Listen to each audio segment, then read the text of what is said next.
Witam wszystkich bardzo serdecznie. Konnichiwa. Konnichiwa. Dzisiaj zabieramy Was do dwóch bardzo fajnych świątyń.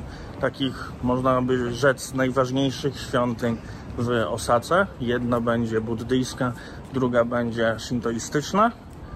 No i obecnie lecimy do pierwszej z nich. Znaleźliśmy wejście do świątyni.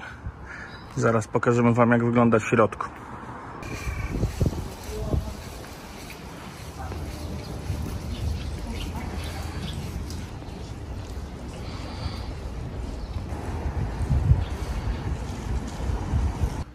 Jak widzicie, to jest naprawdę ogromny kompleks świątynny.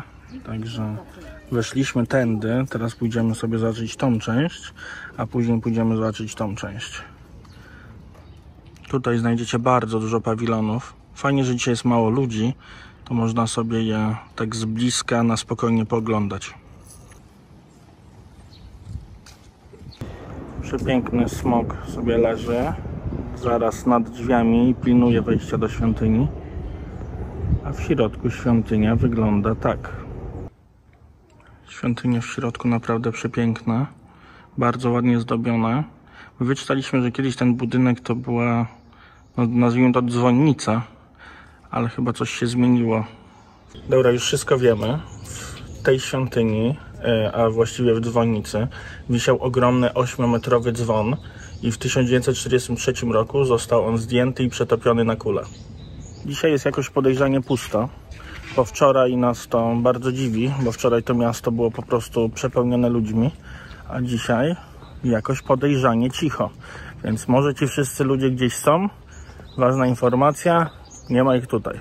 Dokładnie. Dzisiaj jest jakieś święto w Japonii, więc może są w innym miejscu, w którym nas nie ma, na szczęście. Bardzo nam się to podoba. Tutaj wszędzie też znajdziecie takie tradycyjne domki. Nie do końca wiemy, co to są za domki, kto tam mieszka, ale mają przepiękne ogrody i same te domki też są świetnie zachowane. Spójrzcie, jaka przepiękna brama do świątyni. Niestety nie możemy wejść tam dalej, bo jest zakazane, ale naprawdę samo to wejście przepiękne. Tutaj część świątyni jest obecnie w remoncie. Nie wiem, czy to widać, ale oni ją bardzo dokładnie rozbierają. Tam na przykład dachóweczki są równiutko poukładane, żeby później jeszcze raz można było je zamontować. A teraz idziemy, pokażemy Wam tą główną część świątyni. Zanim wejdziemy do głównej części świątyni, opowiemy Wam trochę o samej świątyni Shitennoji. Jest to jedna z najstarszych, jedna z najważniejszych buddyjskich świątyń w Japonii. Została założona w 593 roku przez cesarza Naszy. Tu Wam wpiszę, jak się nazywał. A było to ważne dlatego, bo właśnie ten cesarz był odpowiedzialny za rozpowszechnienie, rozpropagowanie buddyzmu w Japonii. No dobra, ten cesarz Naszy nazywał się Shotoku.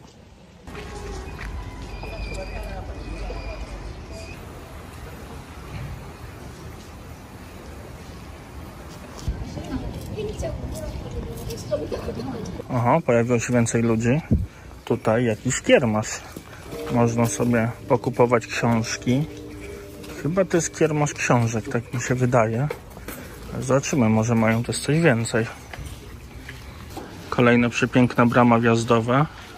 Kiermasz tutaj rozkręcił się na dobre, a tymczasem jeżeli chcecie wejść do głównej części świątyni, to wejście kosztuje 300 od osoby. Tutaj można podziwiać tą architekturę, ona jest naprawdę przepiękna. Ta świątynia ma cechy charakterystyczne dla architektury zarówno japońskiej, jak i chińskiej. Tak świątynia wygląda w głównym miejscu. Oczywiście weszliśmy, żebyście mogli razem z nami zobaczyć, jak wygląda to takie najbardziej interesujące miejsce. No i tradycyjnie 5-piętrowa pagoda przed nami. Te pagody robią naprawdę ogromne wrażenie. Tak na tle tych innych niskich budynków są naprawdę ogromne. A tak naprawdę pewnie mają około 20 metrów. Cesarz Shotoku wyrwał ze swojej głowy 6 włosów. 6 ma tutaj liczbę symboliczną, ponieważ symbolizuje 6 światów czy stopni w buddyzmie. Dlatego też ta pagoda jest często nazywana pagodą tych 6 światów.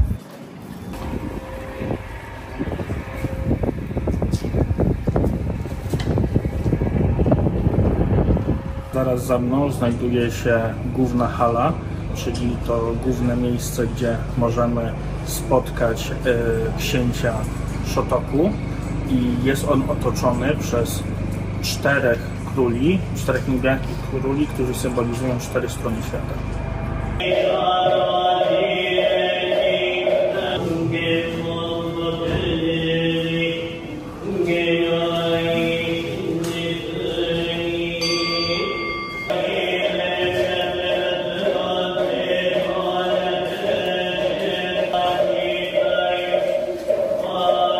Jeszcze dodam tylko, że zapewne widzieliście, ale w tej świątyni są przepiękne malowidła na ścianach i te malowidła oczywiście dotyczą życia Buddy.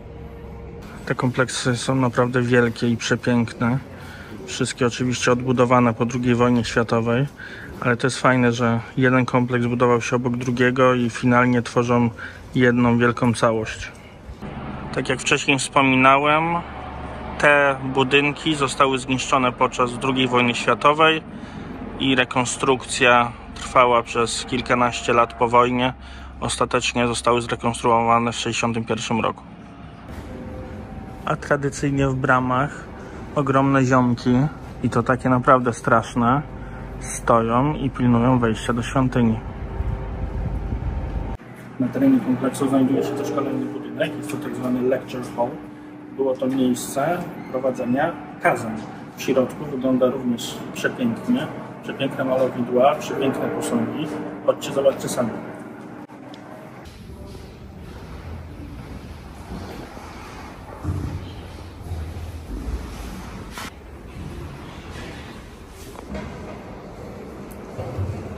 Jak dla mnie te świątynie tutaj buddyjskie w Japonii są w zupełnym kontraście na przykład do świątyni w Tajlandii, które są pełne życia, gwaru, kolorów, zapachów, super.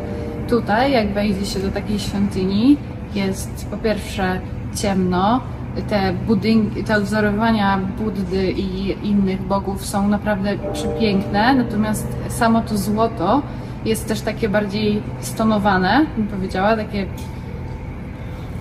nie wiem jak to powiedzieć, przyszarzałe.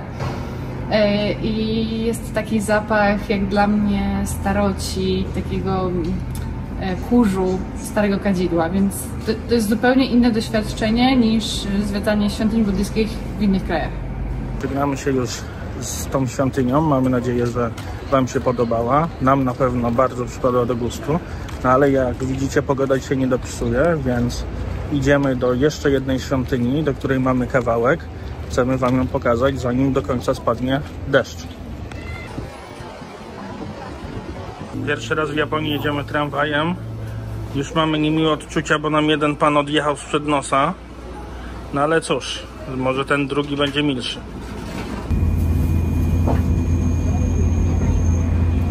Dotarliśmy już do kolejnej świątyni, Sumiyoshi Taisha. No i mamy nadzieję, że jeszcze nas wpuszczą, bo jest 16:30, a świątynia jest do 17:00.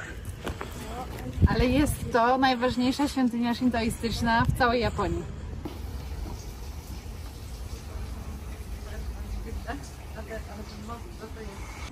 Tak wygląda świątynia w środku. Jak widzicie, to są dziesiątki budyneczków. Nie zobaczymy wszystkich, ale mam nadzieję zobaczyć jak najwięcej. Świątynia ta jest bardzo stara, pochodzi z III wieku. Jest uznawana za jedną z najstarszych świątyń szintoistycznych w Japonii. Nikt nie wie, kiedy dokładnie powstała, ale legenda głosi, albo jedna z legend głosi, że została zbudowana w 211 roku. Ale już na wstępie widać, że ma taki klimat. Jest tutaj naprawdę klimatycznie i super fajnie, że jest mało osób.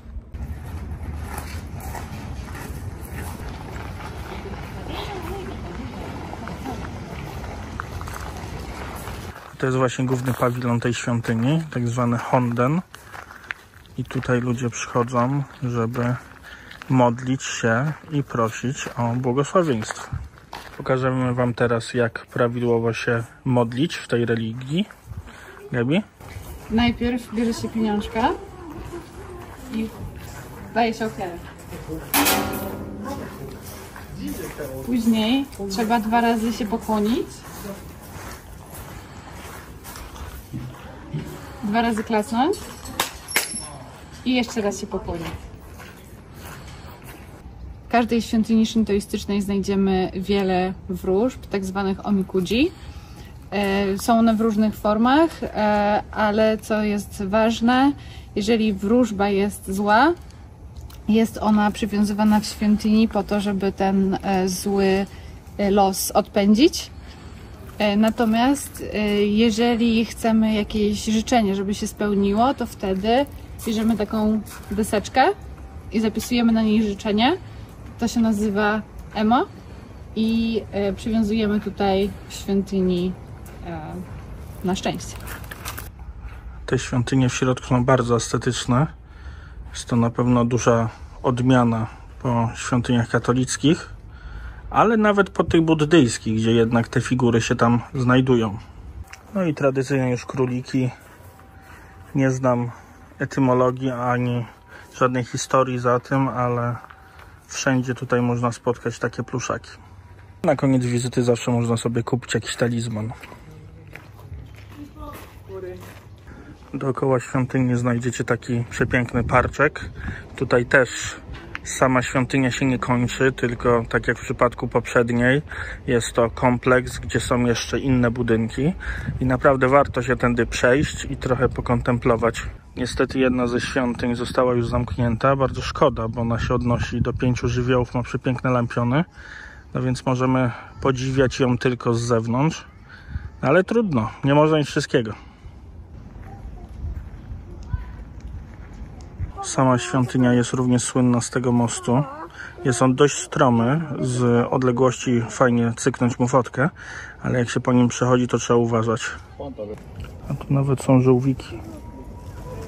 Są super, takie małe i bawią się ze sobą i z tą białą wielką rybą. Wybiła 17 i brama została zamknięta. Pa, pa.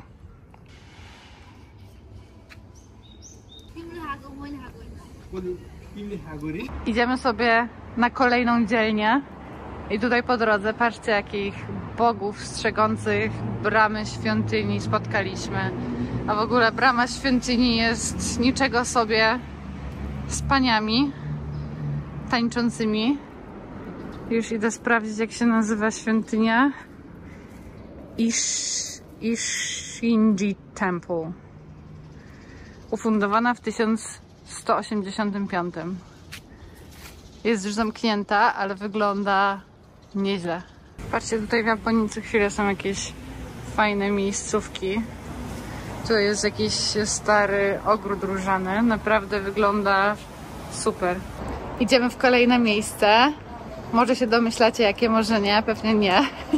Nie wiem, skąd mielibyście się domyślić, ale jest to miejsce, które obiecaliśmy wam, że zobaczymy jeszcze raz i na pewno wam pokażemy.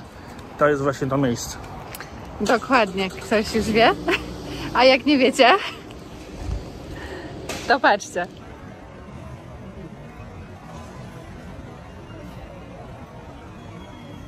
A dzisiaj na obiadek postaramy się zjeść sushi. To nie byle jakie sushi, tylko sushi tak zwane rolowane. Jesteśmy już w knajpie i zdaję sobie sprawę, że moje rolowane sushi to pewnie dużo wam nie powiedziało i nie pomogło, więc rolling sushi wygląda tak. Jeżdżą sobie sushi, a wy bierzecie to, na co macie ochotę. No i jak już weźmiecie, to dolicza wam się to do rachunku. Wybraliśmy już sobie pierwsze. Za Chiny nie wiemy, co to jest, no ale mamy nadzieję, że to po prostu jest łosoś. No i będziemy wybierać dalej. Gabi będzie losować. Ja myślę, Gabi, że weź te rolki. Te rolki? Znaczy te? Te. Okej. No dobra, to naciskam. No i tak mniej więcej to wygląda. I później znowu sobie wracacie i patrzycie, co jest i wybieracie, czy na przykład takie coś wam się spodoba. Można sobie zamówić jedzenie też tutaj na monitorku i wtedy ono wam przyjeżdża wyżej. I tylko sobie odbieracie i już gotowe. Jest to informacja dla was, że jeżdżą co jakiś czas ceny, więc wtedy wiecie dokładnie, ile kosztuje akurat sushi, które znajduje się za tą ceną. później jak coś się zmienia, albo jak zmienia się produkt, to też są takie plakietki. Sushi jeździ wszędzie dookoła, a my już wcinamy nasze porcje. I tak nie ma.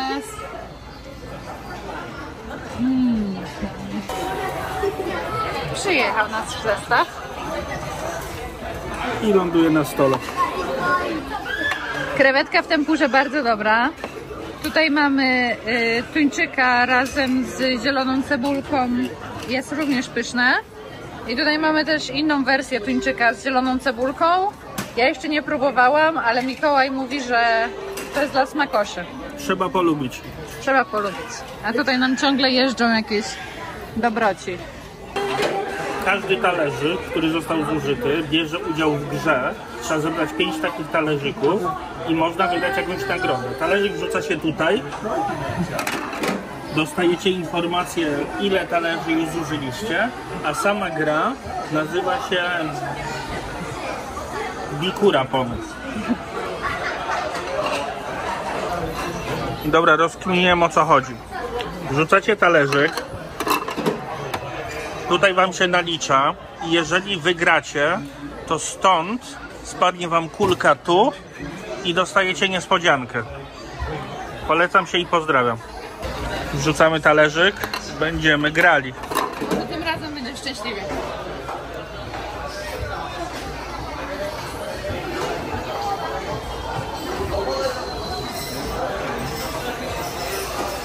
O nie, to tak COVID i bakterie.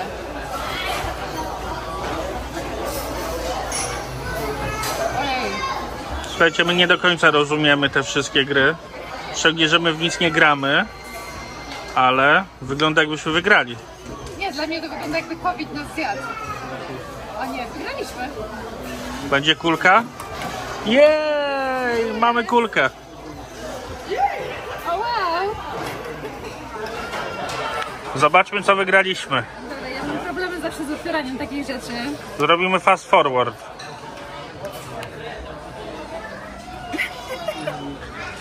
Możliwe, że będę musiał przerwać film, żeby pomóc Gabi. O, udało się. Jest! Heiji Hattori. Cokolwiek to jest. Super. Chyba mamy 2 magnesy, a z drugiej strony jest jeszcze taki. Taki coś. Wygląda to jak magnes. Tak. Ale słuchajcie, szczerze, jesteśmy podjarani. Dokładnie, można wygrać jeszcze tak. Słuchajcie, my już jesteśmy done. Odłożyliśmy pałeczki. Sprawdziliśmy nasz rachunek i łącznie zamówiliśmy 9 porcji za 132, 2 porcje za 170 i 1 porcję za 200. Także łączna kwota do zapłacenia to jest 1728 za 12 sztuk. I słuchajcie, to jest niecałe 45 zł. My już zjedliśmy, jesteśmy mega zaskoczeni niskimi cenami, mega zaskoczeni, jak było dobre i naprawdę polecamy knajpę Kura. Dokładnie, było super. Po jedzeniu tak od razu robi się lepiej i od razu wychodzi uśmiech na mojej twarzy. Także było bardzo pysznie. A, nie wiem, czy zauważyliście, ja dzisiaj mam super kolczyki. Jeśli ktoś nie widział odcinków z Góry Fuji, to serdecznie zapraszamy, bo Góra Fuji jest w naszym serduszku, tak jak to sushi jest w naszym brzuszku. A teraz wychodzimy na dzielnię nocą. Patrzcie, jak tu jest pięknie. Wieża dziś świeci na fioletowo.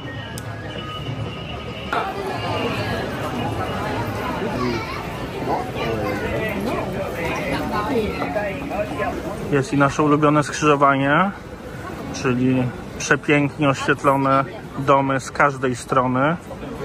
No i jest jeszcze ten. Zaraz wam go pokażę w całości.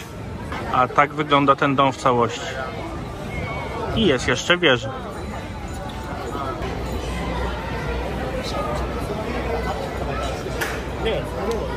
Chcieliśmy was zabrać na wieżę, a nam zamknęli ją, bo wieża jest do 7:30, a jest 7:40. Za długo jedliśmy, ale było pysznie.